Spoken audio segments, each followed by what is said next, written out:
On voit quand même qu'on est sur une stratégie pour l'instant un peu de dos rond, c'est-à-dire d'essayer d'améliorer la rentabilité de l'entreprise, sa performance, plutôt que le chiffre d'affaires, parce que c'est vrai que dans une période où les consommateurs sont contraints, c'est compliqué. Il n'en reste pas moins qu'on pose chaque année la question sur les investissements prioritaires, et la situation fait que, effectivement, le marketing et la publicité arrivent en tête cette année, ce qui est très rare. Généralement, c'est l'informatique, et l'an dernier, et c'était plutôt une bonne nouvelle, c'était la RSE. Là, on voit qu'il remet quand même les bouchées doubles sur le marketing, non pas dans un esprit de conquête, mais plutôt dans un esprit de maintien des parts de marché.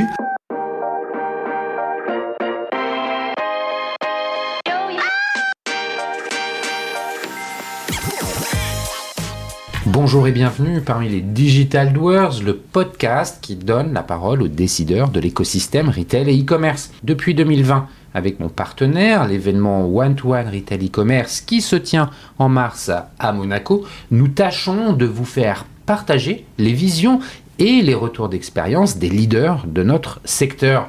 J'ai le plaisir d'être avec Sonia Mamin, directrice de l'événement.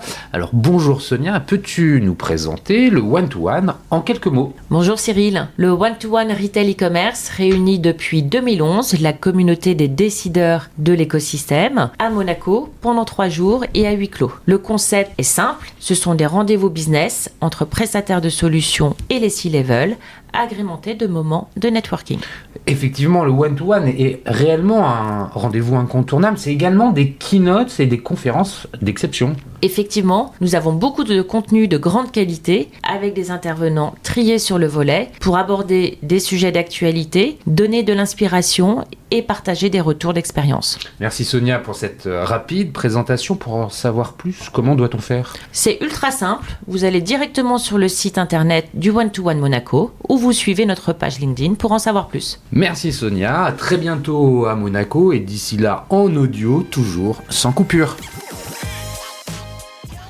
Bienvenue dans un numéro spécial en lien direct avec l'édition 2024 du One-to-One Retail e-commerce pour vous présenter les résultats de la 13e édition du baromètre du moral des e-commerçants conduite par la FEVAD et Opinionway en partenariat avec LSA, réalisé auprès d'une centaine de patrons représentatifs du secteur. L'objectif de cette étude est de mettre en avant les tendances et le moral des acteurs de la vente à distance. Pour rappel, avec plus de 800 entreprises membres et acteurs du commerce, du e-commerce, la FEVAD constitue aujourd'hui le premier réseau de e-commerçants en France. Pour commenter et analyser les résultats, j'ai le grand plaisir de recevoir Marc Lolivier, délégué général de la fédération. Avec lui, nous allons d'abord faire un point sur le marché du e-commerce et présenter ou revenir sur les chiffres clés. Nous poursuivrons sur des éléments d'analyse des résultats de l'étude, l'occasion de détailler les tendances en cours de développement et les anticipations des patrons du secteur. Enfin, je vous propose un exercice de prospective portant sur les années à venir afin de répondre à des questions comme celle de la place du e-commerce dans la société ou encore portant sur les évolutions des enjeux réglementaires et législatif. Bref, nous sommes partis pour un échange passionnant, mais avant de commencer, Marc, pourrais-tu rapidement te présenter et peut-être représenter la FEVAD un peu mieux que mon rapide laïus ? Bonjour Cyril, bien sûr.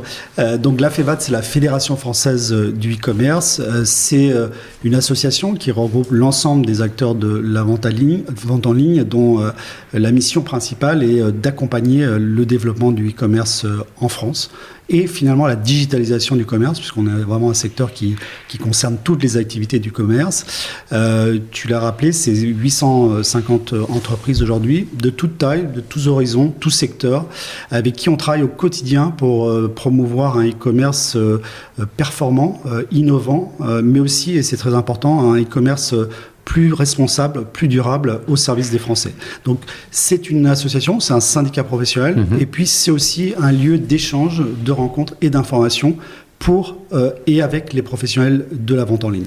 C'est d'ailleurs ces professionnels-là, ils ne sont pas uniquement des pure players, c'est l'ensemble des acteurs, retailers compris, traditionnels, qui sont aussi actifs dans le e-commerce, qui sont des membres de la FEVAD. Je crois également que parmi les 850 membres, il y a aussi des prestataires de services, il n'y a pas uniquement des vendeurs, je me trompe? Oui, alors d'abord, en effet, on est vraiment tout secteur confondu et tout type d'acteurs confondus, c'est-à-dire à la fois les pure players, mais aussi effectivement les enseignes magasins qui se sont considérablement digitalisés ces dernières années, et puis aussi les marques qui de plus en plus sont sur le e-commerce avec ce qu'on appelle le D2C, c'est le Direct to Consumer. Et puis on a effectivement les prestataires qui ont un statut particulier chez nous, ils sont membres associés, ils sont à peu près une grosse centaine. C'est des acteurs très importants du e-commerce, c'est pour ça qu'on veut travailler avec eux. Ils sont une partie de la solution et ils constituent finalement et la qualité du e-commerce et de la relation client dépend aussi d'eux. C'est la raison pour laquelle effectivement on est dans un dialogue permanent, très constructif avec eux pour essayer de construire ce e-commerce français qui pour moi est un des meilleurs au monde. Concrètement, oui, tu vas nous parler de ce qui existe ailleurs en Europe, parce qu'il y a aussi, je ne sais pas si c'est un partenariat avec e-commerce Europe, tu vas nous dire un peu comment vous vous insérez au sein finalement d'une région plus globale. Ouais. Comment ça s'organise concrètement, cette animation du réseau qui est celui de la FEVAD? Ce sont des conférences, ce sont des publications, ce sont des études, des baromètres, j'imagine. Comment c'est fait, cette animation? Alors, il y a effectivement toute une activité service aux adhérents, notamment à travers les études qu'on produit. On a un programme d'études extrêmement étoffé, qu'on travaille avec les adhérents. On essaie vraiment de trouver des éléments d'analyse, de compréhension qui leur permettent d'anticiper ensuite les évolutions. Et donc, on discute beaucoup avec eux pour voir effectivement quels sont les axes de réflexion en matière d'études des évolution du comportement des consommateurs, évolution des technologies. Et donc on a tout ce programme d'études avec des baromètres aussi qui leur permettent de se benchmarker par rapport à l'évolution du secteur. On a la chance d'avoir la confiance de nos adhérents, donc beaucoup nous remontent leurs informations pour justement nous aider à construire ces baromètres. Et puis on travaille aussi avec des instituts pour essayer de faire soit des enquêtes consommation, soit des enquêtes marché. Donc ça c'est toute la partie information et intelligence collective, mais ça ne suffit pas. On est aussi un lieu d'échange, de transfert, de partage, et pour ça, on a des commissions qui se réunissent. On a une commission paiement, une commission régulation, une commission RSE, qui est une commission logistique. Donc là, on est vraiment sur des commissions métiers, et puis elles sont... parce qu'on est souvent très nombreux dans ces commissions. Avec 850 adhérents, on a des réunions qui sont parfois très importantes. Et c'est très bien parce que ça montre qu'il y a une vraie participation de la part des acteurs. On a aussi des groupes de travail qui vont travailler sur des sujets plus spécifiques. Ça peut être par exemple sur la mise en place du DSA, qui est un texte extrêmement important. Ça peut être sur l'intelligence artificielle. Donc ces groupes de travail vont être plus resserrés. Ils vont permettre une vraie interactivité et ensuite une remontée d'informations à l'ensemble du secteur.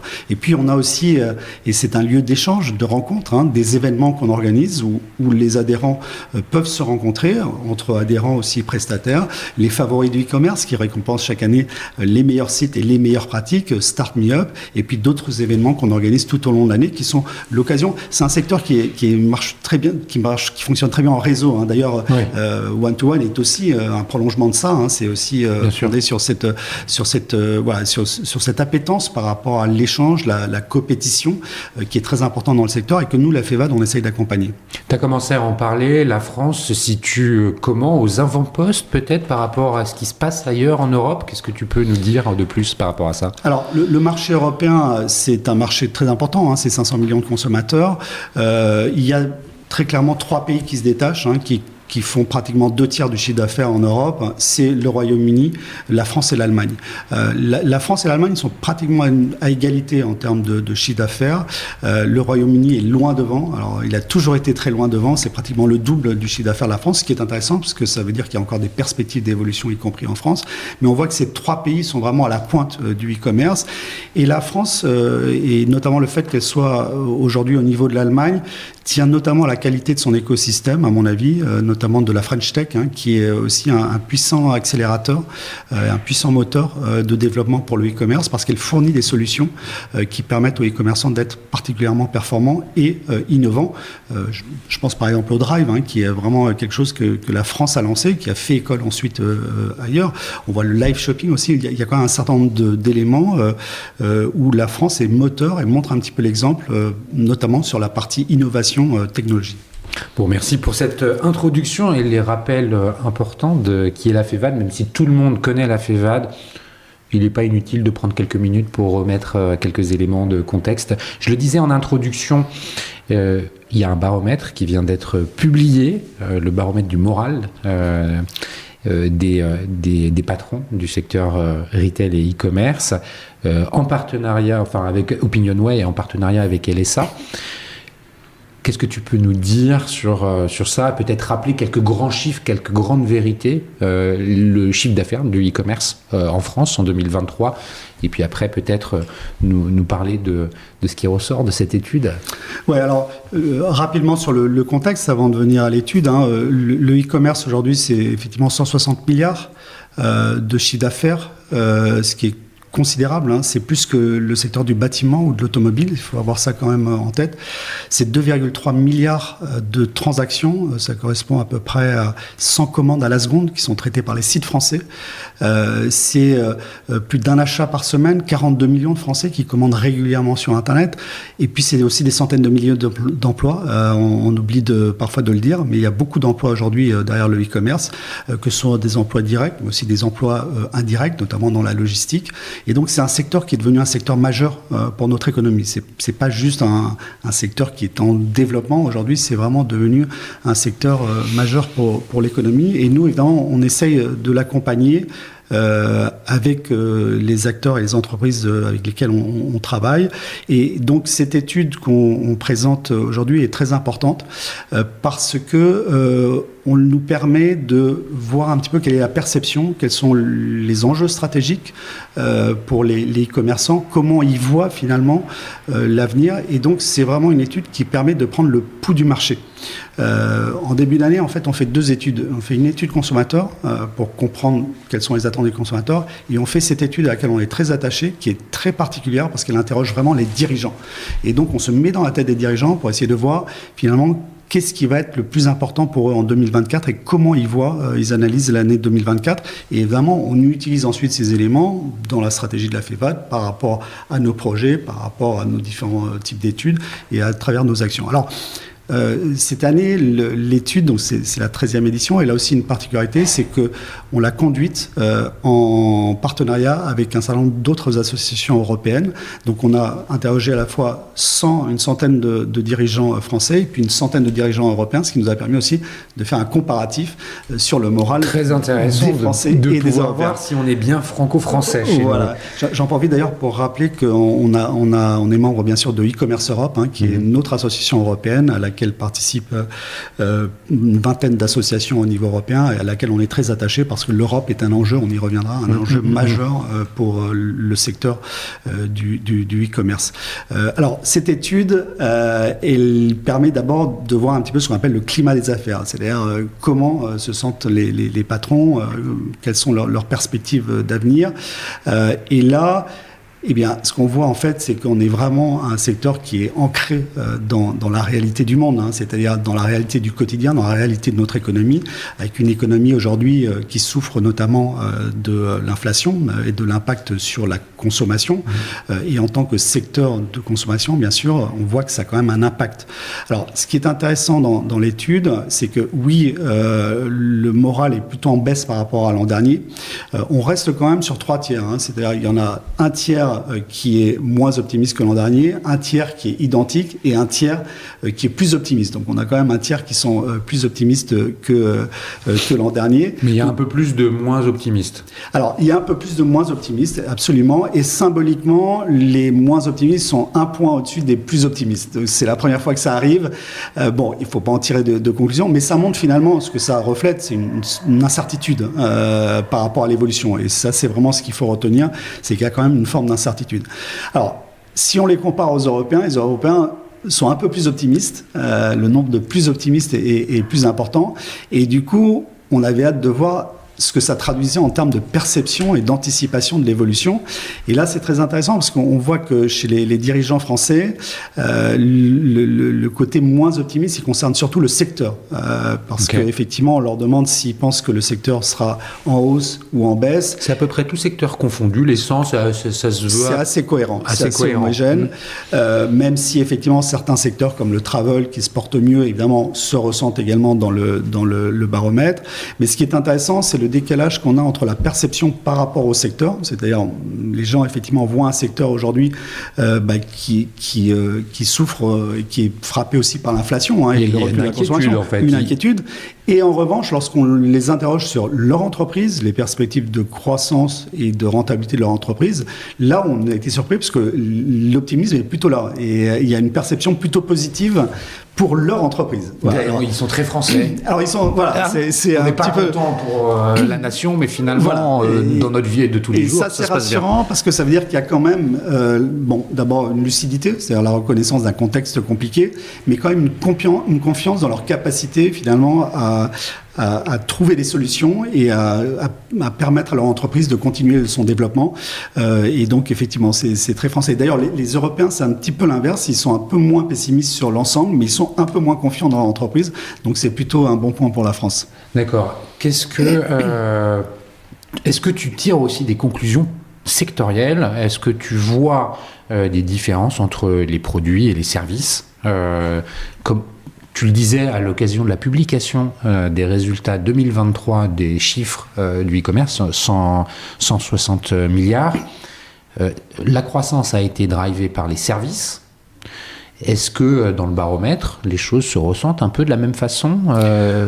Oui, en fait, c'est vrai que en 2023, on a eu quand même une croissance de 10%, mais cette croissance, il faut bien l'analyser, c'est-à-dire que on a une progression de 10% du chiffre d'affaires sur 2023, c'est-à-dire une progression de 10% des ventes en ligne en 2023, mais cette progression, en fait, elle masque une réalité un peu plus contrastée entre les produits et services. C'est-à-dire que d'un côté, on a les produits qui sont à moins 2%, et donc c'est là où on voit l'impact effectivement de l'inflation sur le pouvoir d'achat qui touche le commerce physique comme le commerce en ligne, notamment sur les produits hors alimentaires. Et puis les services, eux, ils ont une croissance de 20%, une croissance qui est en valeur, avec une double explication. La première, c'est que c'est quand même une conséquence du Covid. On a été enfermés pendant pratiquement un an, donc on a vu effectivement lors de la fin de la pandémie vraiment un besoin de la part des gens de partir et donc de prendre des week-ends, de prendre des loisirs, de se retrouver entre amis, en famille. Et donc là, il y a une attente, un besoin très fort de la part des Français qui s'est prolongé en fait. Nous, on pensait effectivement qu'il y aurait une forme de rattrapage par rapport à une situation antérieure. Et en fait, non, ça s'est prolongé. Et c'est là où on se dit qu'il y a quand même quelque chose qui a laissé des traces par rapport au Covid. Et donc, dans les arbitrages de consommation, qui sont un phénomène assez courant lorsqu'il y a des hausses de prix et donc des restrictions sur les pouvoirs d'achat, on fait des arbitrages. Alors, l'arbitrage, souvent, c'est d'abord les dépenses contraintes. Ensuite, c'est l'alimentaire, parce qu'il faut bien. Et là, c'est vrai que le voyage loisir, sont des postes que les Français veulent vraiment préserver parce que c'est un peu leur bouffée d'oxygène. Dans un monde quand même qui est compliqué, voilà, fin du mois, fin du monde, le voyage, c'est vraiment quelque chose qu'ils veulent préserver et ils sont prêts ils sont prêts à sacrifier sur les vêtements, sur la décoration, pour pouvoir justement maintenir l'électroménager, l'électronique, tout ça. Exactement, pour pouvoir effectivement maintenir. Il y a un autre secteur d'ailleurs dans les produits qui se portent bien, c'est la beauté, qui participe un peu de la même chose, à une possibilité effectivement d'évasion qu'on retrouve.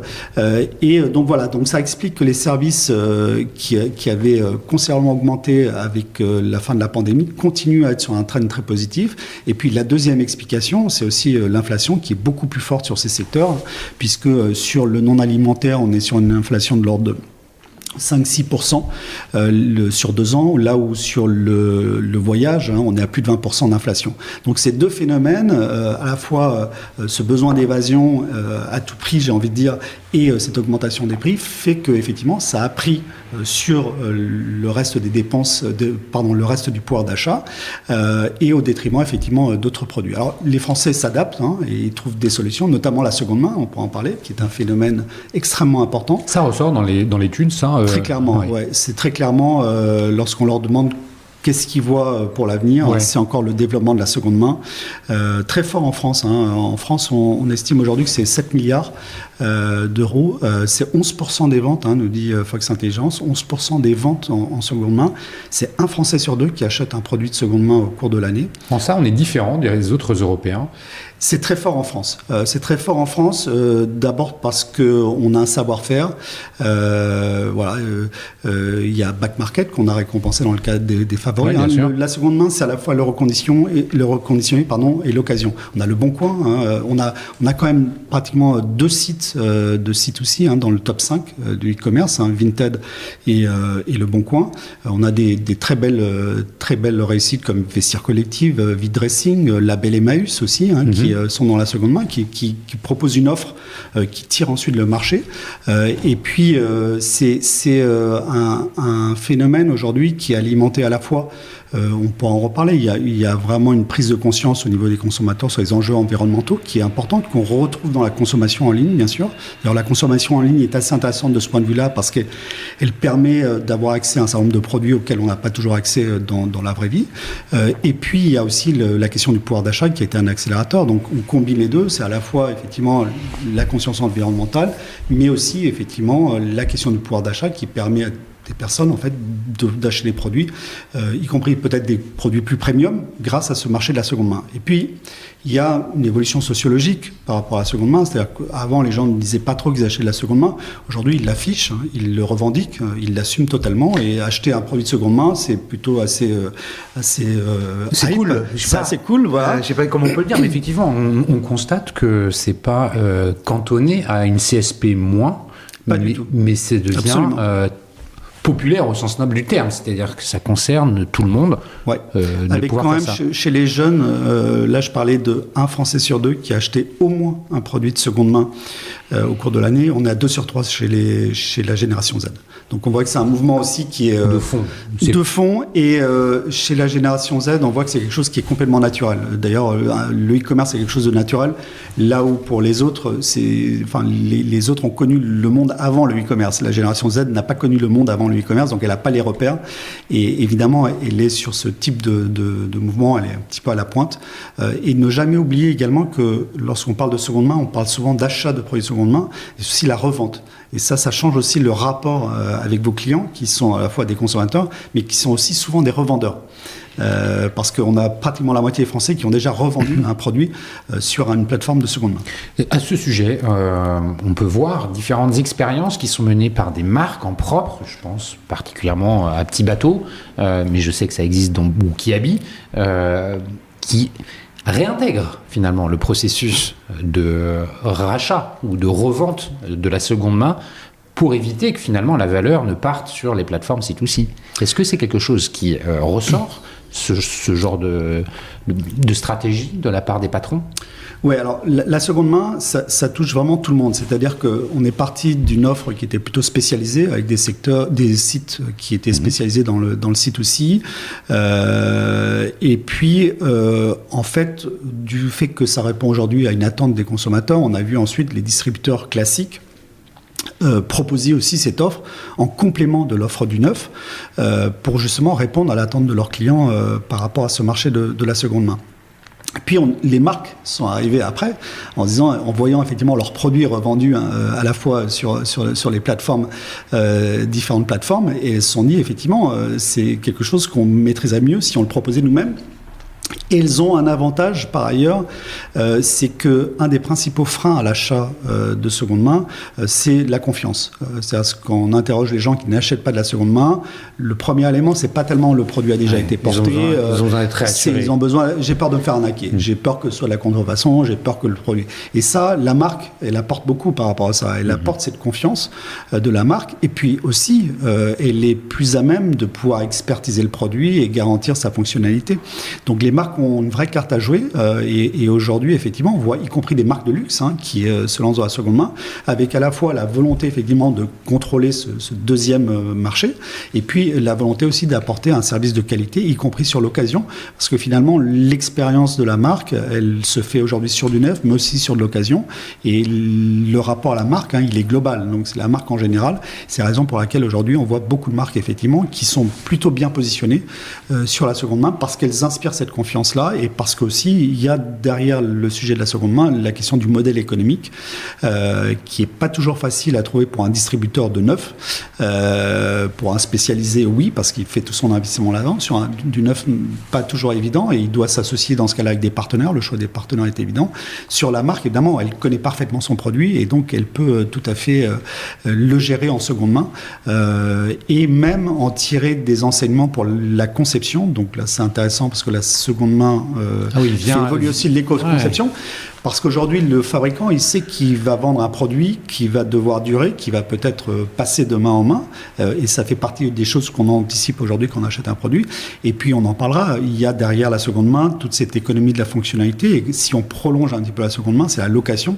C'est-à-dire, on n'achète plus la chose, on achète la possibilité d'utiliser la chose. Voilà. Et donc là aussi, en termes de conception des produits, ça change les choses. Si vous vendez un produit en espérant qu'il sera assez rapidement remplacé par un autre neuf, ou si vous vous dites, je vais le louer. Et donc là, il faut effectivement que le produit soit aussi conçu pour pouvoir durer plus longtemps, parce que plus il dure longtemps, plus il vous rapportera. Très intéressant. Dans l'étude, dans le baromètre, les patrons aujourd'hui, ils ont quoi comme objectif sur 2024? C'est des objectifs de conquête, c'est des objectifs de rentabilité, c'est des objectifs... c'est quoi ?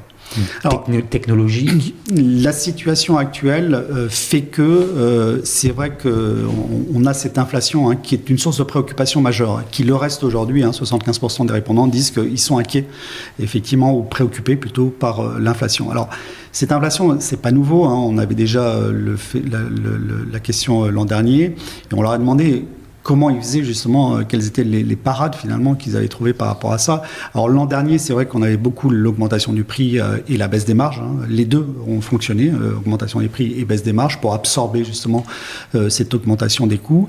Là aujourd'hui, on voit que sur la stratégie, ils essayent de travailler sur la rentabilité, donc pas trop baisser les marges et donc c'est plus sur les investissements, sur le choix des prestataires qui vont essayer d'optimiser. On voit quand même qu'on est sur une stratégie pour l'instant un peu de dos rond, c'est-à-dire d'essayer d'améliorer la rentabilité de l'entreprise, sa performance plutôt que le chiffre d'affaires, parce que c'est vrai que dans une période où les consommateurs sont contraints, c'est compliqué. Il n'en reste pas moins qu'on pose chaque année la question sur les investissements prioritaires et la situation fait que effectivement le marketing et la publicité arrivent en tête cette année, ce qui est très rare. Généralement, c'est l'informatique et l'an dernier, exceptionnellement, et c'était plutôt une bonne nouvelle, c'était la RSE. Là, on voit qu'ils remettent quand même les bouchées doubles sur le marketing, non pas dans un esprit de conquête, mais plutôt dans un esprit de maintien des parts de marché et en parallèle un travail qui est fait notamment sur les investissements, sur le sourcing et sur les coûts en général. Donc ce que je comprends de ce que tu dis, c'est que d'un côté on veut rentabiliser les investissements marketing, c'est-à-dire quelque part, j'imagine en filigrane ce que tu dis, c'est la fidélisation, le taux de fidélisation, travailler les bases clients et le repeat business d'un côté, et de l'autre optimiser les achats, c'est-à-dire essayer de mettre les fournisseurs sous pression? Alors, c'est benchmarker, c'est faire jouer la concurrence, et c'est très bien. Et dans un marché qui est plus tendu, évidemment, l'exigence est plus importante par rapport à ça. Et les commerçants utilisent effectivement ce levier. Et puis, dans cette optique d'optimisation, ils cherchent aussi des nouveaux revenus, des revenus complémentaires, avec des investissements maîtrisés. Et notamment, on voit les marketplaces qui ont progressé davantage que les ventes en propre, même si aujourd'hui, ça commence à être rattrapé un petit peu. Là, tu es en train de nous dire, voilà, les retailers qui ont additionné à leur business traditionnel de produits l'activité de marketplace. Oui, alors Il l'avait déjà pour beaucoup, si aujourd'hui on prend le top 15, 100% du top 15 a une marketplace. Ce qu'on sent, c'est qu'effectivement, il y a une attention particulière qui a été faite. On a des secteurs, par exemple, comme les produits techniques, où on est passé pratiquement à 40% de volume sur les marketplaces. Donc c'est pratiquement une vente sur deux qui est réalisée par marketplace. Donc là, on est vraiment dans un processus d'optimisation, parce qu'on est sur un modèle de commission et sur une audience qui existe et effectivement qu'on monétise. Et puis, il y a un phénomène plus récent qui se développe aussi énormément, c'est le retail média, qui est aussi une autre forme d'optimisation. C'est-à-dire on va monétiser l'audience qu'on a déjà, et donc toujours dans cette logique, effectivement, d'améliorer la performance. La performance des entreprises, c'est donc quelque part l'EBITA. Oui, c'est ça. C'est ça les enjeux principaux. Contenir, maîtriser avec toutes ces contraintes conjoncturelles qu'on ne maîtrise pas tout le temps, géopolitiques aussi, réglementaires, qui viennent imposer finalement aux commerçants, aux e-commerçants, aux retailers d'être malins, d'être toujours dans la course, toujours pédaler pour pouvoir y arriver. Comment on se projette ? Il y a un point quand même important, c'est que c'est vrai que ce mood, cette tendance, elle est aussi une tendance un peu d'attente. C'est-à-dire que on sait que le potentiel du e-commerce reste encore important. On peut regarder d'autres marchés, on sait qu'on a encore une marge de progression importante. On sent simplement que la conjoncture aujourd'hui fait que la consommation est bloquée. Et donc, dès que la consommation reprendra, j'ai envie de dire, on sait que le e-commerce va reprendre sa croissance, sa dynamique. Et donc, on est quand même aussi dans une étape un peu d'attente, avec une incertitude, c'est quand est-ce que ça va reprendre. Mais on a pris conscience que le e-commerce était un secteur finalement qui était aconjoncturel, c'est-à-dire qu'il passait les conjonctures mais sans que ça n'ait aucun effet sur lui. Aujourd'hui, on voit bien que du fait qu'il soit ancré finalement dans le quotidien des Français et dans l'économie, il est beaucoup plus tributaire effectivement des évolutions macro. Et en revanche, je pense qu'il y a la perception que la croissance va reprendre. En fait, on est sur une forme de plateau aujourd'hui, puisque je parlais de moins 1,8, donc on est en stabilité. Ouais. Et en attendant effectivement que la reprise arrive, et cette reprise, elle arrivera avec la reprise de la consommation. Est-ce qu'ils arrivent à se prononcer en disant, je sais pas, Q2 2024, 2025 Non. C'est, je pense, qui est le plus difficile pour eux, c'est effectivement, et je crois qu'aujourd'hui, à part la boule de cristal, personne ne peut vraiment dire combien de temps ça va durer. On a des échanges aussi avec des économistes. C'est vrai que l'inflation ralentit.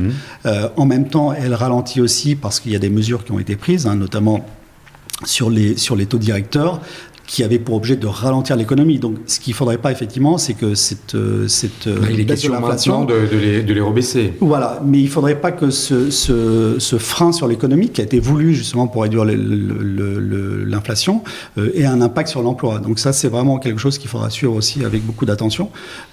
Et encore une fois, je pense que la clé, alors on sait que la croissance en France a toujours été tirée par la consommation, c'est ce sujet de la consommation dont il est vraiment difficile de dire quand est-ce qu'exactement ça va reprendre. Bon, écoute, là, on ne peut pas effectivement se transformer en Madame Irma. Non, mais ça montre que vraiment le e-commerce est vraiment inscrit dans le global, dans l'économie globale de la France. Exactement, tu le disais en introduction. Mais justement, continuons cet exercice de prospective mais en se projetant plus loin que 2024-2025, là, les 5-10 ans à venir. Je le disais un peu en introduction, il y a des sujets structurels qui se posent, la place du e-commerce dans la société, les enjeux réglementaires, légaux. En ce moment, il est question d'un projet de loi sur l'ultra fast fashion. Il y a la DSA, la DMA. Il y a finalement aussi l'Europe qui vient jouer un rôle supranational. Et tu le soulignais tout à l'heure, ça a son importance. Comment tu vois les choses ? Par où commencer ? Écoute, par le commencement, c'est-à-dire le consommateur. Nous, on a fait, je le disais tout à l'heure, on a fait une étude sur les Français. Cette étude dont on parle aujourd'hui, c'est sur les dirigeants. On a fait aussi une étude sur les Français pour comprendre effectivement l'impact du e-commerce, pas simplement sur leur consommation, mais sur leur mode de vie. Et cette étude qu'on a réalisée avec Odoxa, qui est accessible d'ailleurs sur le site de la FEVAD, elle nous dit quoi ? Elle nous dit d'abord que c'est vraiment un élément qui est aujourd'hui ancré dans le quotidien des Français. C'est-à-dire C'est-à-dire que ça répond à un besoin. Le e-commerce répond à un besoin des Français. Lorsqu'on demande aux Français si ça a changé, ça a eu un impact sur leur vie, plus de 75% disent oui. Pas juste la consommation, mais un impact sur la vie. Et lorsqu'on demande si c'est un impact plutôt positif ou plutôt négatif, on a une très grande majorité qui nous dit que c'est un impact positif. Alors pourquoi lorsqu'on leur demande quel est cet impact positif, ils nous disent que ça permet de gagner du temps. Pour faire autre chose, y compris pour des loisirs, du temps en famille, et donc ça libère du temps, et le temps c'est une valeur qui est devenue aujourd'hui très importante pour les Français, on en parle beaucoup avec le temps de travail, etc. Ça permet un plus grand choix. C'est-à-dire que ça permet à la fois de trouver des objets qui vous correspondent davantage, là où dans le physique vous êtes quand même limité par l'offre, là vous avez une offre qui est beaucoup plus large. Ça vous permet aussi de mettre votre consommation en accord avec vos valeurs, ça vous permet de trouver du Made in France, ça vous permet de trouver d'acheter des circuits courts, de l'éco-responsable, ça vous permet aussi d'avoir beaucoup d'informations sur les produits, donc un choix qui est beaucoup plus large, donc une sorte de démocratisation de l'offre. Et puis c'est quelque chose qui est utilisé aujourd'hui dans le quotidien des Français, Internet, à la fois pour gérer leurs comptes, pour faire du complément de revenus, notamment avec la revente de produits sur Internet, qui est devenue pour certains une forme de complément de revenus. Et donc, y compris dans l'étude, on leur a interrogé sur les relations amicales et amoureuses, et on voit effectivement que les sites de e-commerce, à travers les services, les plateformes de rencontres, sont aussi dans cette partie. Il y a un tiers des gens qui disent que ça a permis effectivement soit de rencontrer quelqu'un, un ami ou une relation. Et donc c'est là où on voit que c'est devenu plus juste qu'un mode de consommation, c'est quelque chose qui s'inscrit effectivement dans les comportements de vie des Français. Je dis ça parce que ça veut dire que, et notamment évidemment avec un effet générationnel, c'est-à-dire que tout ce que je viens de dire, c'est encore démultiplié sur les jeunes Z. Et donc, on voit que c'est un secteur qui va accompagner les futures générations dans leur développement avec des comportements qu'on appelle early adopters. C'est-à-dire qu'on voit sur Internet des choses qui arrivent ensuite. Même, je prends des exemples comme le Buy Now, Pay Later, qui existe aussi dans le commerce, mais qui est beaucoup plus fort sur Internet. Et donc, on voit que ça à la fois, c'est des tendances un peu d'avant-garde et qui se diffusent très rapidement sur Internet pour ensuite venir en magasin. Donc, c'est là où on voit que Internet va continuer à jouer ce rôle de pionnier, un petit peu, d'avant-garde sur les tendances de consommation qui vont arriver. Donc, c'est pour ça que, malgré la conjoncture, on est quand même optimiste parce qu'on sait qu'on est véritablement ancré dans le quotidien des Français et qu'on le sera de plus en plus.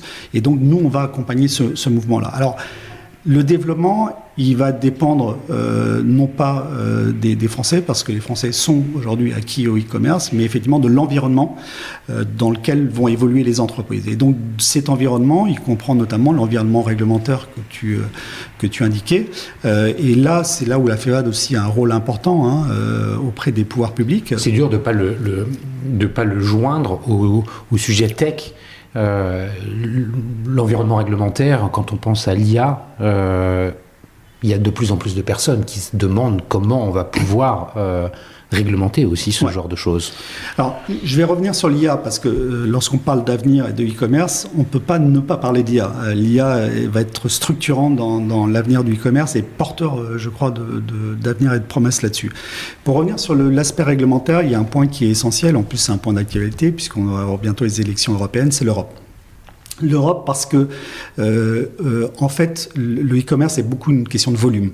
C'est-à-dire que si on est sur un marché de 42 millions, on est quand même limité dans ses investissements par la taille de son marché. Si vous passez à l'échelle européenne, ça devient un marché de 500 millions. Et donc, quand vous êtes sur un marché de 500 millions, vos capacités d'investissement, elles n'ont rien à voir avec celles d'un marché de 42 millions. C'est la raison pour laquelle nous, on pense qu'effectivement, il faut ouvrir davantage les portes de l'Europe pour permettre à nos sites français, effectivement, de se déployer de manière beaucoup plus simple et accessible à l'ensemble du marché européen. Donc là, c'est pour casser les barrières du cross-border, c'est ça ? Exactement. Écoute, imagine ton podcast soit sur la France, soit sur toute l'Europe. Et non, si tu es sur toute l'Europe, tu vas avoir des moyens beaucoup plus importants. Et c'est la même chose pour les e-commerçants. Et si on veut avoir des e-commerçants capables de rivaliser avec des multinationales américaines ou asiatiques, c'est absolument indispensable. Donc c'est pas seulement un sujet français, c'est un sujet de souveraineté française et européenne, de permettre effectivement à nos champions nationaux, alors en France et dans les autres pays, de se projeter au niveau européen, qui est vraiment l'échelle sur laquelle va se placer le e-commerce. Oui, parce qu'on parle de 500 millions, ça paraît beaucoup, mais enfin, comparé à l'Inde ou à la Chine, où c'est 2 pays où il y a 1,5 milliard de personnes... Mais c'est plus que les États-Unis. Voilà. Donc, imagine un marché, effectivement, qui est vraiment ouvert, qui permet... Alors, à la fois, c'est un avantage pour les entreprises, mais aussi pour les consommateurs. Les consommateurs européens, ça leur donnera un choix beaucoup plus important.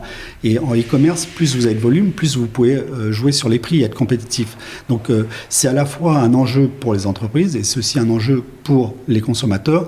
Et il faut qu'on aille beaucoup plus loin. Alors, ça avance. Le DSA, qui est le nouveau règlement sur les services numériques, qui a introduit depuis le 17 février dernier des nouvelles règles pour les plateformes, et effectivement va dans ce sens-là, dans le sens d'une unification du droit, qui reste quand même une barrière importante. Tout ce qui est fiscalité et juridique est quand même compliqué et finalement une prime aux grands. Parce que les grands ont les moyens effectivement de gérer les différents systèmes législatifs, là où nos PME, c'est beaucoup plus compliqué pour elles. Donc nous, on milite vraiment ardemment, non pas pour un abaissement de la législation, mais pour une harmonisation. Pour nous, le plus important, c'est d'avoir des règles communes qui permettent à la fois à une entreprise française de se projeter au niveau européen, mais qui assure aussi un level playing field, comme on dit en mauvais français, c'est-à-dire une équité dans les contraintes qui sont imposées aux entreprises, entre les entreprises françaises et leurs concurrents européens. Tu peux nous dire un peu en quoi le DSA vient changer un peu la donne pour le e-commerce ? Oui, le DSA, c'est vraiment un texte majeur. Il faut savoir quand même que l'ossature, la structure de l'environnement réglementaire du e-commerce, il remonte à 2000 avec la directive e-commerce, qui fixait finalement les règles en matière de responsabilité, qui est quand même un élément extrêmement structurant dans l'approche juridique, et qui est un système un peu binaire, c'est-à-dire que soit tu étais hébergeur, soit tu étais éditeur. Alors si tu étais hébergeur, tu n'étais pas très responsable, ou en tout cas tu avais une responsabilité limitée, et puis si tu étais éditeur, tu avais toute la responsabilité. Et puis entre les deux, il n'y avait rien. Et c'est vrai qu'en 2000, on ne s'en souvient pas, mais il y avait encore le Minitel. Les plateformes n'existaient pas, en tout cas les marketplaces. Et donc, c'était un autre monde. Donc, il fallait adapter ça. Il fallait adapter ça parce que, en fait, on voyait le système prendre l'eau un peu de toutes parts, avec des jurisprudences dans chaque pays qui remettaient quand même en cause ce principe de responsabilité limitée des plateformes. Et donc, il était vraiment important qu'au niveau européen, on fixe une règle commune aux États. Et donc, c'est ce que vient faire ce DSA. Il vient fixer les règles pour notamment tout ce qui est services numériques, dont les plateformes, dont les marketplaces. Et donc, ça permet d'avoir une unification du droit pour qu'une plateforme française soit régulée de la même façon qu'une plateforme belge ou allemande ou espagnole. Et donc, ce principe d'unification, il est essentiel. Il faut le garantir parce que la règle, c'est une chose, l'application, c'en est une autre. Et on sera très vigilant à ce que ces règles qui aujourd'hui sont les mêmes dans la loi de chacun des pays, elles soient appliquées aussi de manière homogène dans les différents États.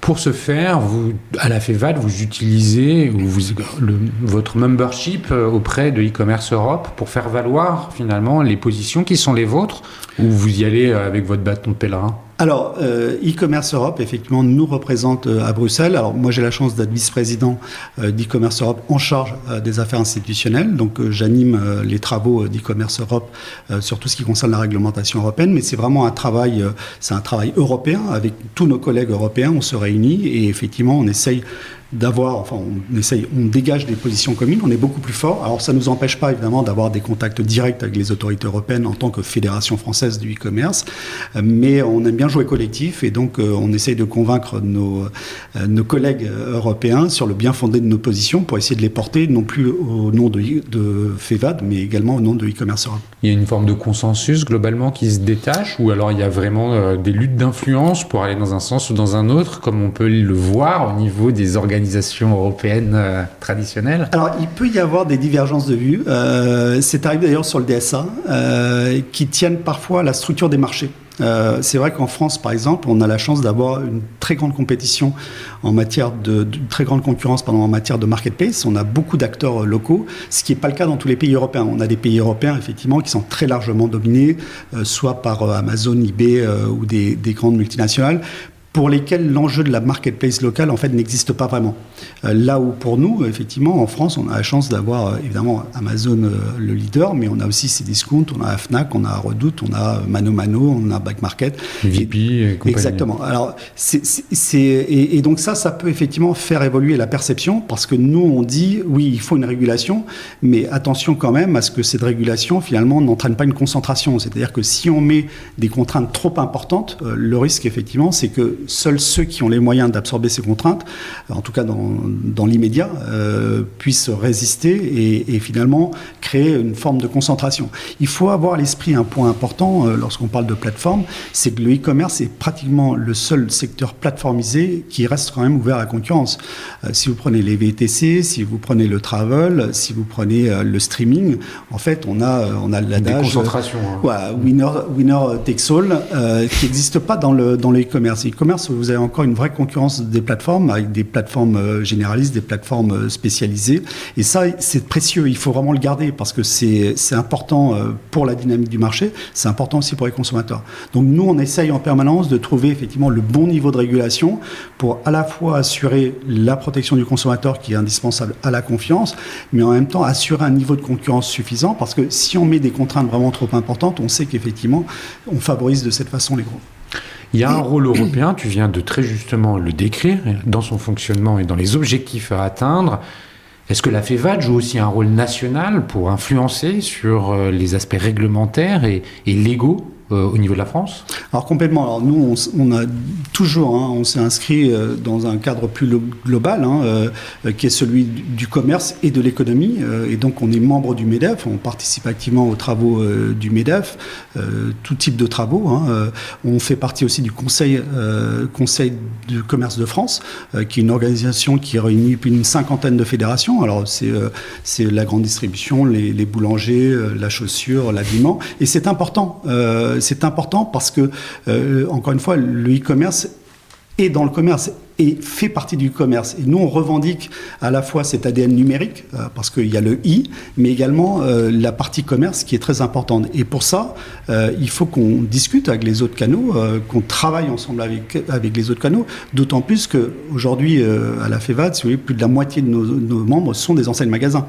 Et c'est vraiment très important. On n'est pas la fédération des pure players, on a la fédération du e-commerce. C'est-à-dire on a à la fois les pure players, mais aussi les enseignes magasins, je le disais tout à l'heure, également les marques. On a le B2C, mais on a aussi le B2B, qui est une composante importante, et le C2C aujourd'hui. Et donc, c'est là où on voit effectivement que le e-commerce se diffuse à l'ensemble du commerce. Donc, on ne peut pas rester entre nous. Il faut qu'effectivement qu'on participe, discute, et qu'on échange avec les autres représentants, ce qu'on fait, et avec qui on partage d'ailleurs beaucoup d'adhérents en commun. Les enjeux futurs légaux là, que tu vois arriver, que ce soit à l'échelle européenne ou nationale, finalement ça a peu d'importance, ce sont lesquels en dehors de la plateformatisation du e-commerce et de l'harmonisation des règles? Est-ce qu'il y en a d'autres? Est-ce qu'il y a des sujets de protectionnisme qui arrivent en face de nous? Oui, il y a un sujet dont on ne pouvait pas faire l'impasse dans ce podcast, qui est la RSE. La RSE, l'environnement est devenu un élément majeur. Alors, c'est une attente des consommateurs, ça on le voit dans toutes les études, il y a une attente des consommateurs. C'est vrai que le bio a un peu reculé parce que pouvoir d'achat, mais il ne faut vraiment pas se tromper. Ça ne change pas la donne sur l'attente des consommateurs. Alors, certes, parfois ils ont un peu plus de mal à acheter du bio parce que parfois, malheureusement, c'est un peu plus cher, mais leur attente, elle est forte. Et donc, il y a une vraie attente des consommateurs, non seulement d'avoir accès à des produits plus responsables, mais également eux-mêmes d'agir dans ce sens-là. Donc ils veulent qu'on leur donne le choix. Donc l'information et la transparence va être essentielle. Il ne s'agit pas de culpabiliser le consommateur, il s'agit de lui dire, voilà l'impact que va avoir ta consommation en fonction de ça et ça. Et c'est à toi de choisir. Et ça, c'est vraiment important que les e-commerçants, et ils l'ont compris, travaillent énormément là-dessus, justement pour apporter cette information et pour essayer de limiter l'impact environnemental, parce que c'est une attente des consommateurs. C'est une attente des collaborateurs. On a une population qui est plutôt plus jeune que la moyenne, et chez les jeunes, c'est vrai que c'est un facteur d'attractivité. Une entreprise, c'est effectivement qui a une démarche RSE, et une entreprise peut être aussi capable d'attirer des talents, des jeunes talents, et donc ça, c'est important. Et puis, comme on est un secteur qui est encore un secteur en développement qui a besoin de financement. C'est devenu aussi une attente de la part des financeurs, que ce soit les fonds, les banques, les entreprises qui rachètent d'autres entreprises. Et donc tout ça concourt à faire de la RSE un élément essentiel aujourd'hui, qui est à la fois un investissement, mais aussi peut être, ça c'est vraiment important parce qu'on a un changement de paradigme, c'est-à-dire que la RSE était vécue essentiellement comme une contrainte réglementaire. Aujourd'hui, elle est perçue aussi comme une possibilité, un potentiel d'optimisation. Je te prends un exemple, par exemple sur le vide dans les cartons. On a beaucoup d'entreprises, et on a d'ailleurs une charte sur la logistique e-commerce qui parle de ces sujets-là, où le fait de réduire la taille du carton pour l'adapter aux produits, ça te coûte moins cher en termes de carton, ça te coûte moins cher en termes de transport et ça te rapporte beaucoup en termes de satisfaction du client parce que le client qui reçoit un petit produit dans un gros paquet, généralement, il ne le vit pas bien. Vit pas bien, ouais. Voilà. Donc, on voit que là, par exemple, c'est plutôt un investissement qu'une dépense ou une contrainte, de la même façon qu'on a aujourd'hui des sites qui sont capables de te proposer, et là, c'est vraiment dans la démarche que j'indiquais tout à l'heure, est-ce que tu veux ou pas un suremballage ? Voilà. Alors, ce qui est intéressant, c'est pas d'imposer, parce que parfois le suremballage est nécessaire. Le site, lui, il sait si c'est important ou pas. Donc, il va te le proposer sur des produits dont il sait que ça va pas avoir un impact sur la sûreté du colis. Et donc, on est dans ces démarches RSE qui sont très importantes. Alors, qui sont rejointes aussi par le politique, parce qu'il y a aussi effectivement une dimension politique sur ce sujet-là. On a eu la loi AGEC, ça parlera à tes auditeurs, la loi climat. La France est vraiment très en pointe là-dessus. Et il faut faire attention parce qu'on est quand même dans une concurrence européenne. Donc là aussi, oui, montrons l'exemple. Des bâtons dans les roues non mais j'en parlais l'autre jour à un ministre. C'est bien de vouloir montrer l'exemple, mais il faut aussi voir les conséquences que ça peut avoir. Et si on a un texte qui arrive et que les entreprises s'adaptent à la loi française pour, dans 1 an ou 18 mois, devoir s'adapter au texte européen, il faut quand même se poser la question si c'est pas mieux d'attendre quand même les 18 mois pour ou en tout cas d'essayer de coller au maximum au texte européen plutôt que d'imposer des normes françaises qui vont être ensuite modifiées. Voilà. Donc nous, on discute beaucoup avec les pouvoirs publics. Je pense qu'il faut trouver le bon point d'équilibre entre, encore une fois, une attente, je crois, de tous, pas que des consommateurs. Je crois que nous aussi, les gens qui travaillent dans les entreprises, en fait, l'urgence climatique, c'est une réalité et je crois qu'on doit tous s'y mettre. Après, il faut le faire dans la concertation, dans la discussion. C'est pour ça que nous, on participe effectivement dans les différents projets de loi pour apporter la voix des e-commerçants.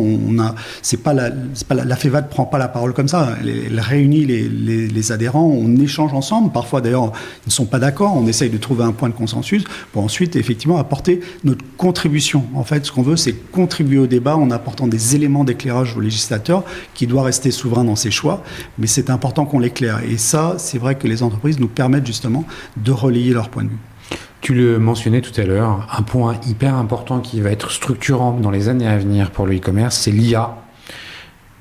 Tu disais que en fait, c'est une opportunité pour apporter quelque chose d'encore meilleur dans l'ensemble des expériences. Évidemment, on pense au front office, on pense à ce que ça peut faire en termes d'amélioration de la relation client, des chatbots intelligents. Mais l'IA, c'est aussi, et peut-être encore plus, dans les opérations back-office, où il y a plein de choses qui peuvent être améliorées. Comment tu perçois les choses, comment les adhérents, finalement, perçoivent les choses sur ces sujets-là? Alors ça fait partie de l'étude. On les a interrogés d'abord sur leur perception de l'IA, et ce qu'ils nous disent très clairement, c'est que c'est un game changer. C'est quelque chose qui va vraiment changer les choses pour les années à venir. Et du coup, on a eu envie de leur demander, oui, mais d'abord, est-ce que vous l'utilisez déjà ? Et là, on a quand même 70% des répondants qui nous disent qu'ils ont déjà utilisé une ou plusieurs solutions à base d'IA. Donc forcément, la question qu'on se pose, c'est dans quel domaine ils l'utilisent. Oui. Et donc là, ça répond un petit peu à ta question. Alors, aujourd'hui, quand même très majoritairement, c'est dans le marketing et la relation client qu'on trouve l'IA, la plus grande utilisation de l'IA. Ça ne veut pas dire que ça va pas évoluer, mais aujourd'hui, ça se détache vraiment très nettement. C'est rédiger fiches produits, stratégie Est-ce que c'est parce que l'utilisation de ChatGPT facilite finalement les choses dans ce sens-là ou... Je pense que c'est parce que ils ont compris quand même que l'avenir du e-commerce, ça va être l'hyper-personnalisation. parce que c'est ce qui va vraiment permettre de faire la différence. C'est la capacité à offrir un service ultra personnalisé, ce qui n'est pas le cas aujourd'hui. Aujourd'hui, on est par rapport à des profils, mais on n'a pas... Cyril, voilà. Je le connais et je sais que c'est ce type de produit qu'il veut et je sais qu'il aime ce genre de livraison et ce type de paiement. Donc on va pouvoir vraiment rentrer dans une relation client extrêmement personnalisée, et ça je pense que c'est le rêve de tout e-commerçant. Et donc c'est sans doute la raison pour laquelle il l'utilise beaucoup sur ses fonctions marketing et relations clients, et aussi parce que c'est un secteur dans lequel l'IA a été extrêmement développé, notamment tu disais, avec notamment les bots à base d'IA. Le deuxième secteur, et ça me permet aussi de faire un point là-dessus, parce que c'est un point qui est très important, c'est la sécurité, la lutte contre la fraude. Oui. Sachant que c'est une arme à double tranchant, parce que l'IA est aussi utilisée par les fraudeurs. Donc une fois qu'on a dit ça, qu'est-ce qu'on fait? C'est si on se dit, c'est dommage, non, il faut aussi utiliser l'IA pour contrer l'IA des fraudeurs. Donc il y a un vrai enjeu, parce qu'on sait que la puissance de l'IA fait que déjà les sites et les entreprises sont visés tous les jours par les cyberattaques. Donc avec la brique qu'il y a, ça risque d'être encore plus violent, donc il faut s'y préparer. Et donc là, l'IA effectivement est le deuxième utilisation. Et la troisième, c'est ce que tu disais, c'est la logistique. La logistique, parce qu'effectivement, il y a des gains d'optimisation, il y a des enjeux de RSE aussi, pour livrer le client au bon moment sans avoir une instance, c'est pas rien en termes à la fois économiques et de RSE. Et donc effectivement, la logistique qui est quand même, on le rappelle, sans doute la chose la plus complexe dans l'e-commerce. C'est quelque chose qui nous semble aujourd'hui naturel de recevoir un colis chez soi à peu près au moment où on nous a dit qu'on allait le recevoir. Mais ça suppose en back-office effectivement énormément d'opérations, et ça, l'IA va permettre aussi de mieux gérer la relation tripartite entre le donneur d'ordre, le livreur, enfin le transporteur, le logisticien et le client. Et donc là, l'IA est aussi très bien perçue par rapport à ça. C'est l'IA finalement une optimisation de beaucoup de choses, de la relation, mais aussi des opérations. C'est un investissement qui est en faveur de l'amélioration de la rentabilité finalement. Tout à fait, mais je pense que c'est plus que ça. D'abord, je te rejoins sur le fait que c'est à la fois nouveau et en même temps un prolongement. On parlait du big data il y a quelques années, mais la puissance fait que c'est finalement quelque chose de nouveau, parce qu'on a démultiplié la capacité de ce que pouvait permettre avant la science de la data, au point que ça change quand même la donne. Et donc, je crois que ceux qui passent à côté seront disqualifiés. C'est-à-dire que l'IA est devenue indispensable en termes de perspective. Ça me rappelle une discussion d'il y a 20 ans, tu sais, où on entendait « Non, mais moi, le e-commerce, j'y vais pas, je connais pas. Enfin, non, c'est pas pour moi. Moi, j'ai mon réseau. » Ouais, c'est un peu ça. Ouais, c'est un peu ça. Et sauf que là, le e-commerce, là, on est vraiment dans des dimensions quand même très tech, encore plus que dans le e-commerce du début. Et parfois, ça apporte une révolution quand même. C'est une révolution parce que pourquoi c'est une révolution? Parce que ça change même les façons de travailler. Et il y a tout ce sujet autour de l'emploi. Qu'est-ce que ça va donner en termes d'emploi? Ce qu'il faut bien comprendre, c'est que... On a vu le cas de Klarna, là. Absolument. Qui nous a raconté que, avec l'IA, elle avait pu répondre aux besoins, la charge de travail de 700 personnes. Ouais. Et ça a eu sa communication a eu un impact en bourse sur Téléperformance. Oui, j'ai vu ça, mais ça pose une question qui est celle de la formation. Et que moi, à laquelle je commence vraiment à réfléchir, c'est que finalement, ce qui est intéressant dans ce sujet, c'est qu'on est dans un sujet ultra techno, mais finalement, ce qui fera la différence, c'est l'humain, c'est-à-dire la capacité à utiliser ces outils-là. Et là, il faut qu'on se pose quand même collectivement la question de la formation à ces nouveaux métiers de l'IA. Parce que, alors là, je te rejoins un petit peu avec le parallèle sur le e-commerce. Il a fallu former les e-commerçants au e-commerce. Et il faudra aujourd'hui former les e-commerçants à l'IA parce qu'on va avoir des nouveaux métiers qui vont arriver. Et que, on a tous utilisé ChatGPT. Il faut savoir l'utiliser. C'est ça. Voilà. Il faut une intelligence pour pouvoir utiliser l'IA. Et il faut qu'on s'y penche, qu'on se penche sur le sujet, notamment tout ce qui est formation à ces métiers-là, assez rapidement parce que les choses vont très vite. Et donc, il faut être dans le bon tempo. Marc, merci pour tous ces commentaires. On est bientôt à 1 heure d'enregistrement. Je crois que tu as apporté un éclairage fort inspirant. Merci pour le partage des résultats du baromètre qu'on peut évidemment retrouver en détail sur le site de la FEVAD. Absolument. Je vais en profiter pour vous remercier, les auditeurs, remercier le One-to-One Retail e-commerce qui se tient à Monaco pour sa participation à cet épisode. Et puis Marc, si on veut entrer en contact avec toi, j'imagine que LinkedIn est le meilleur des canaux. Absolument. LinkedIn ou en appelant la FEVAD ou le site, il y a une adresse aussi. Et nous, notre métier, c'est vraiment d'être au contact des e-commerçants. Et c'est pour cette raison pour laquelle on est aussi très content d'être à Monaco, parce que c'est un lieu qui rassemble l'ensemble de la profession. Et la FEVAD se doit d'être là aussi dans ce genre d'occasion qui réunissent l'ensemble des acteurs. Écoute, merci encore. Et puis je te dis à très bientôt, Marc. À bientôt.